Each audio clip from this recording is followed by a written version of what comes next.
माझी उत्सुकता शिगेला पोचली होती. ते महाद्वाराच्या निकट येत होते. त्यांच्या चेहऱ्यावरचे भाव टिपता आले असते तर, पण ते शक्य नव्हते, कारण मी राजमार्गापासून खूप उंच स्थानावर उभी होते. पहाटेचा प्रकाशही अंधुक होता. त्यांनी महाद्वारातून आत प्रवेश केला आणि मी धावतच पायऱ्या उतरून माझ्या कक्षात आले. त्यांना माझ्या कक्षात यायला अजून थोडा अवधी लागणार होता, हे मी जाणत होते. आधी ते तातांना वार्ता द्यायला जाणार, नंतर मातेला, नंतर रीतीप्रमाणे त्यांना माझ्या कक्षाकडे येणार होते. मी ठरवले, ते कक्षात येतील तोपर्यंत सकाळची आन्निके उरकून घ्यावीत. आजपासून सख्यांचा मुक्काम राजप्रासादातच होता. त्यांचे आगमन झाले की त्या मला काही म्हणता काही सुचू देणार नव्हत्या. आज माझ्या हातावर मेहंदीची रेखाटणी जाणार होती. या सर्व सोपस्कारात मी प्रसन्न राहणार होते की अस्वस्थ ते सुदैव काकांनी आणलेल्या वार्तेवर अवलंबून राहणार होते. सर्व आन्निके घाईघाईने आटोपून मी त्यांच्या वाटेकडे डोळे लावून बसले. मी श्री विष्णूंच्या मूर्तीसमोर माझ्या दुसऱ्या जगात जाण्याचाही प्रयत्न केला, पण व्यर्थ. आज मला त्या जगात शिरताच येईना. या जगातल्या घडामोडींचा माझ्या मनाने ध्यास घेतला, हेही कारण असेल कदाचित. परिचित पायरवाने माझी तंद्री भंगली. आचार्य आले होते. मी मूर्तीपुढून उठून धावत जाऊन त्यांच्या चरणाला स्पर्श केला. माझ्या मस्तकावर आपला कर ठेवत ते म्हणाले, "उठ राजकन्ये, उठ. आज माद्यांनी तिसरे प्रहरी श्रीकृष्ण कौंडिण्यपूरच्या सीमेवर पोचतील. त्याआधी ते सम्राट कृतकौशिकांना भेटतील. तू चिंता करू नकोस. सारं काही निर्विघ्नपणे पार पडेल." अगं, आपल्या हातात काय आहे? सारं त्या विष्णूच्या हातात आहे. तोच तर या जगाचा पालनकर्ता आहे, त्राता आहे, आणि त्याच्या वरदहस्त तुझ्या मस्तकावर आहे. काका, तुमचं ऋण कसं फेडू मी? कोणत्या रूपानं तुम्ही माझ्या सहाय्याला धावून आलात? त्या रूपाचं वर्णन कसं करू मी? मला शब्दच सुचत नाहीत. मी पुढे बोलू शकले नाही. खरंच मला कोणत्या शब्दात कृतज्ञता व्यक्त करावी तेच कळलं नव्हतं.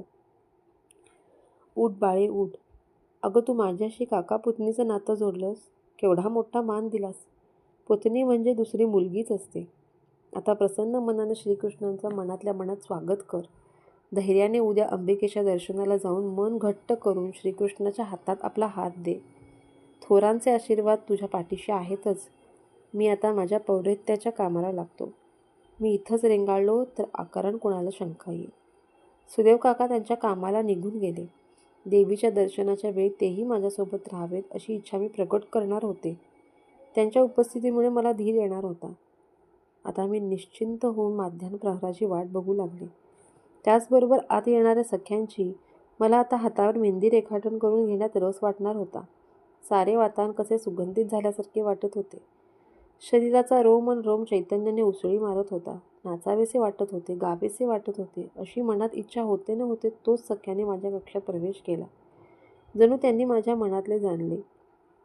एक सखी म्हणाली, "शीलावती, चल, आज आपण फेर धरूया, गोफ विणूया. पुन्हा आपली लाडकी सखी आपल्या सान्निध्यात कधी येईल कोण जाणे." त्याने माझ्याभोवती फेर धरून गाणी म्हणायला सुरुवात केली.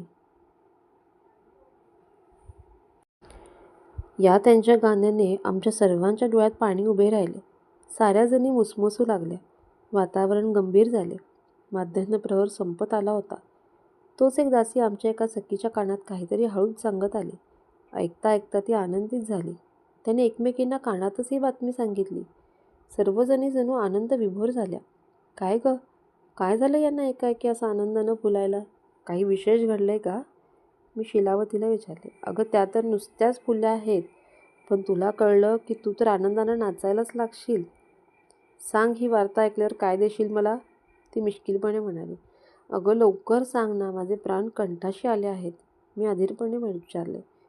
"अगं, काय सांगू? तुझे प्राणच आपल्या कौंडिण्यपूरच्या सीमेवर आपल्या निवडक लोकांनिशी आले आहेत. रीतीप्रमाणे अनेक मौल्यवान उपहारही बरोबर आणले आहेत.